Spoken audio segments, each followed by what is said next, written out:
The algorithms are at it again, man. I have these ads popping up on my Instagram, and it's all these physical fitness related things, coaches and all those gyms and stuff, and they're targeted. So they're all like, "Hey, if you're 40 years old and unfit, this is for you." We are my favorite, or the one that really gets me is the one that goes, um, "Hey, you are." We are looking for people like you. It's like they're asking us to join the U.S. Army. Back in the day, that was the Uncle Sam wants you, and everyone, like everybody is just using that angle, and it annoys me. I mean, whoever did it first, good on you. It was a good, it was probably like a good call. But now, and then I get these ones right now, and it's all like we're looking for we're looking for people like you, 44 plus, unfit. They might as well just come out and say, like, we're looking for a bunch of old, middle-aged losers who are fat and have given up on life. We want to give you a little bit of hope and take away whatever money you've got left, and so we can do well with life. One of us is going to come out much better out of this situation. That's those are the ads I'm getting these days, and it annoys me because I get annoyed with this whole algorithm stuff and the fact that these ads just start popping, and then they all, it's the thing that bugs me about this one is that it's actually correct this time. That's what really annoys me, is that it's right. I need to lose weight, but I've not put up anything, not in the last few months or so. I don't think I've put up anything that is like that. Like, I haven't talked about losing weight. I haven't talked about going to the gym. I haven't talked about my age and stuff. I've talked about parenting instead in some of my recent videos, and yet somehow they've managed to figure this out. And that's where I go, either I'm hanging out too much with other people like me, which I don't think I am. I think I'm one of the more unfit guys in my group of friends, which is great. Now I feel worse. This is so annoying. So I get if I was hanging out, because I've heard different theories about this whole algorithm stuff. Some people kind of go, oh, it's because it's looking at the circle of friends you're with, the people you're hanging out with, the phones that are close by to each other, and it picks up that this group of people are looking at this type of content. So if my friend is looking at some gym stuff, let's throw some stuff out at Salman as well, right? But I don't think that's what's happening. No one around me is doing it. And then I kind of go, I'm not looking at it. How does it know? And it comes back to that whole theory that the phones are listening in, which obviously they are. Like, who are we kidding, right? They are. So I don't know why I'm talking about this like it's a shock or surprise. But it's just I wouldn't mind it so much, actually. It's the amount of following and bombardment they do with this that irks me. Like, it's like, hey, I just happened to look at a sad video. It doesn't mean my personality and my life is all about being sad, and they just send you this algorithm. It just sends you more and more videos of the same stuff then, and that's what makes it boring. They don't get it. That's what makes it super dull and boring. And that's why I get off. I'm like, I'm tired of watching. They think I'll watch more and more of the same content, and I don't know what it is. Maybe it is like, you will start following a trend and stuff. I'm sure the geniuses behind this whole algo stuff is they've got psychologists and doctors and whatnot who've done years of research on how to manipulate people and keep them hooked on. Same people from the marketing side, same people from brands and stuff. It's the same stuff going on. It's nothing new. They've been doing it to us for ages now, and they just overdo it on social media. That's what the problem is.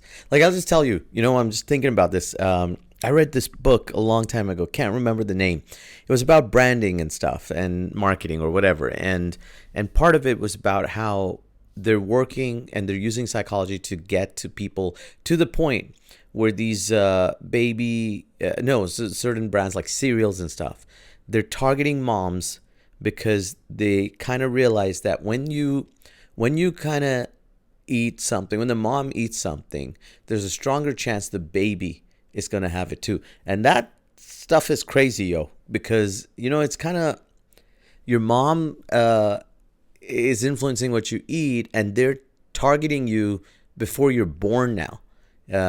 It was very interesting. There's some research around it. I gotta, if I remember the name of the book, I'll share it with you guys. But that's the amount of like targeting they're doing. And so I just kind of look at that stuff and I go, then come back to Instagram and I go, it's overdone because they're following me and they're sending me the same stuff. Like, it's like they know Instagram has decided I'm sad, and so it bombards me with like talking hippo cartoon telling me to hydrate or something like that. And I'm like, hey, it was a blip. And it scares me now, to the point where I'm like, shit, I'm careful about what video I'm watching, because I'm like, if I watch this, that's what they're going to send more of me, more of that kind of stuff to me. And so I look at it and I'm trying to like scroll through and think, do I want to spend 2-3 seconds on this? What's the topic?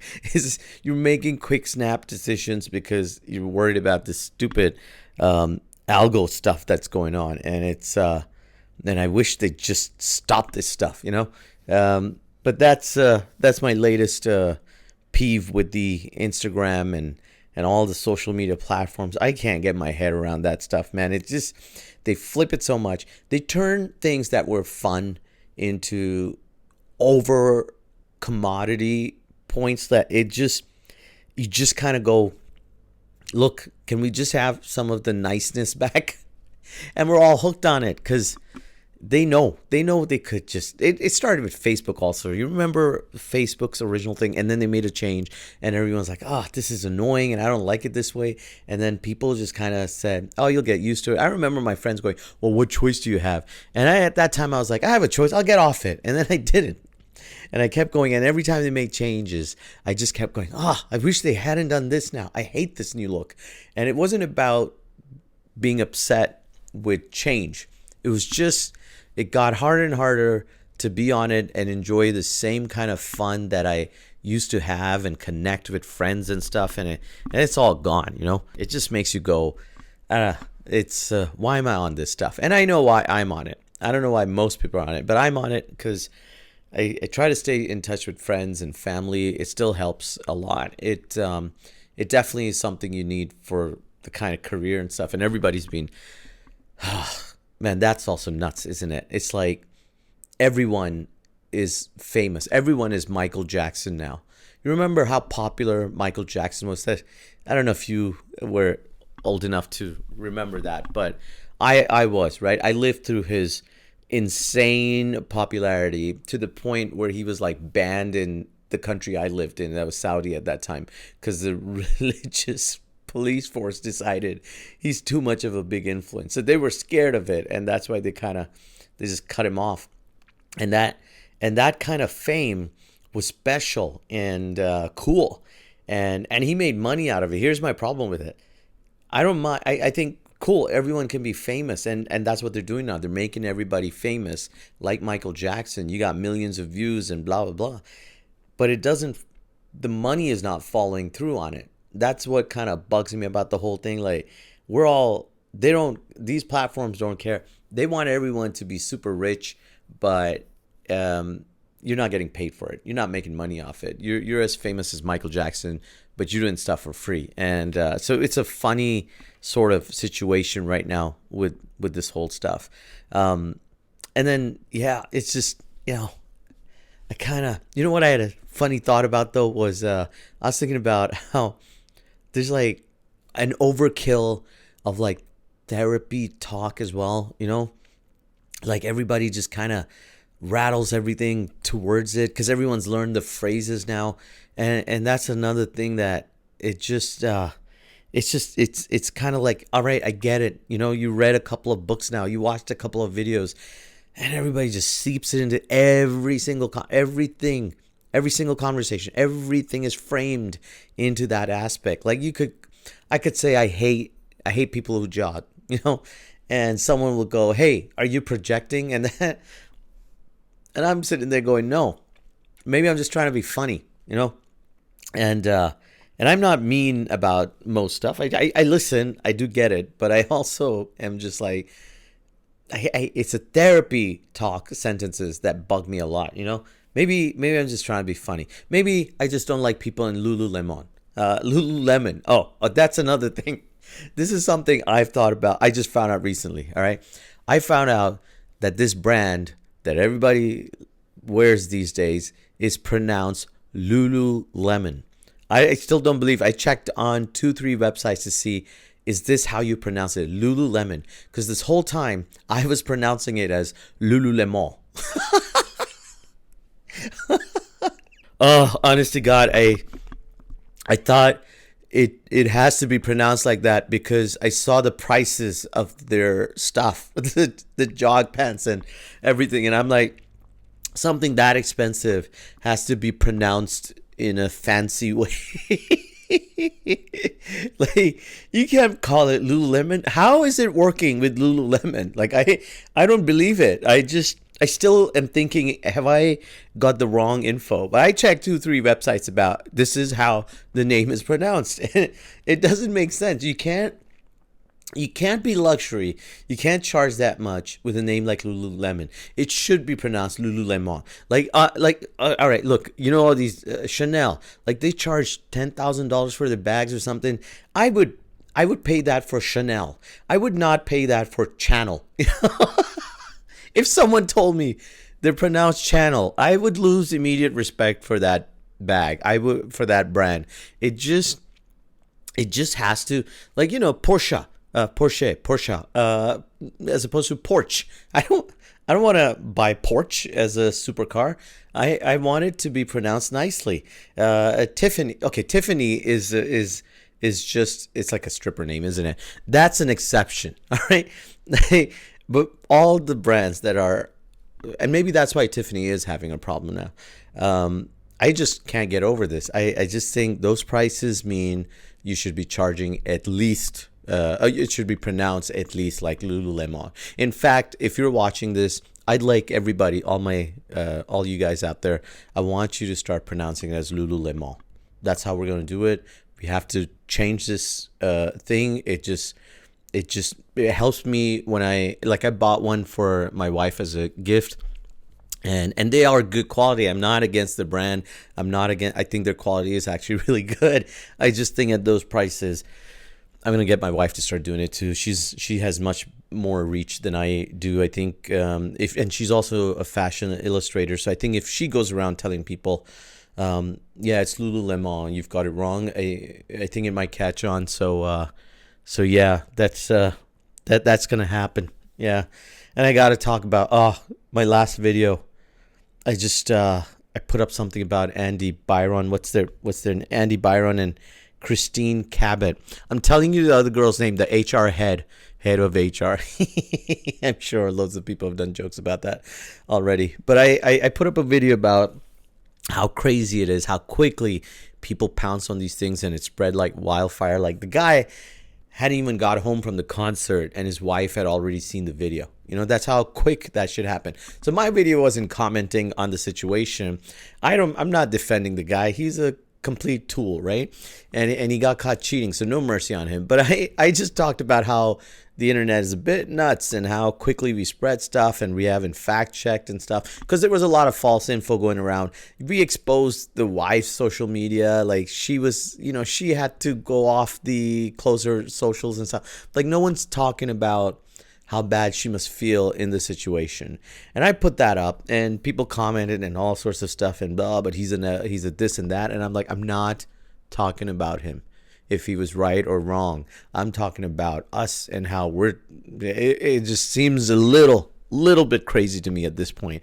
And and then someone on Threads, right? I went off Twitter a long time ago. I miss the old Twitter, but it doesn't exist anymore, does it? Not going on that app. I know none of the apps are owned by anybody decent at this point, but I don't know what it was about. Um, so I on Threads, right? And someone commented about, well, what about the girl? No, why is it? Why is no one talking about the guy?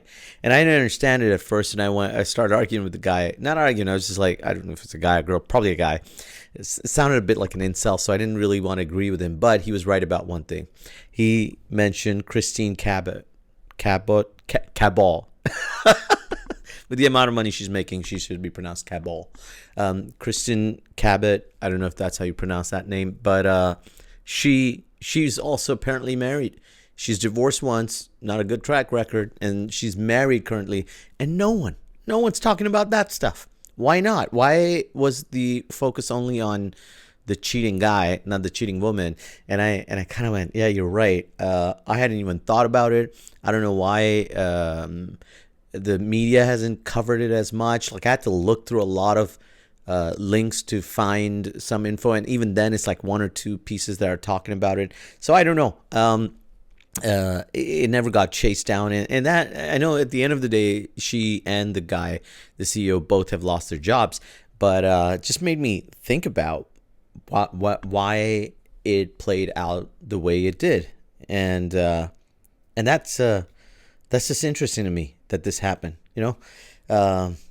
But the cool thing about Threads that I do like, this started. In fact, I don't know if it's cool. It's kind of weird. Like, there's all these posts I started seeing about Superman, which I still haven't watched yet, and everybody's like, it's amazing, and I'm just totally jealous that I haven't had time to go and just watch a good movie in like years. I think I see all these movies come out. I'm like, I'm gonna watch that one in the cinema, and then it goes away and the hype is gone, and I just go, I'll wait for the next big movie, and that keeps happening and happening. And anyway, Superman is out.